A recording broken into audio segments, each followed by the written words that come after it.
Oskara Zējas lieta ir ļoti skaļa publiskajā telpā, un šodien mums interviju sniedz cietušās meitenes pārstāvs zvērināts advokāts Jānis Dambīts. Vai jūs uzreiz piekritāt pārstāvēt cietušo?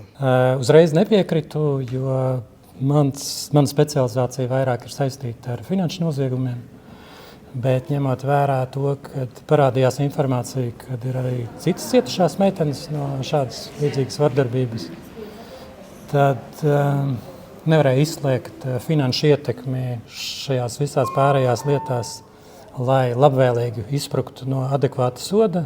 Tad es pieņemu lēmumu, ka es varētu piekrist aizstāvēt meitenes intereses. Zējas gadījumā kāds cietumsods viņam varētu draudēt? Viņam atbilstoši klienta stāstītajiem lietas apstākļiem, viņiem varētu draudēt brīvības atņemšana no 4 līdz 10 gadiem. Sakiet, lūdzu, vai jūs zināt, vai šis ir pirmais vardarbības gadījums no Zējas puses, vai arī ir kāds cits?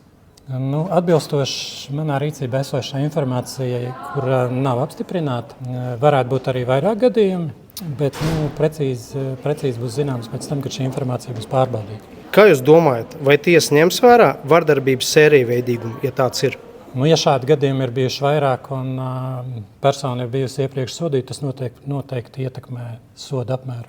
Un sakiet, lūdzu, uz kādu palīdzību vai kompensāciju varētu cerēt cietušā sieviete? Par kompensācijas apmēru lems tiesa, bet es pieņemu, ka tas ir arī pārunu jautājums ar vainīgo personu.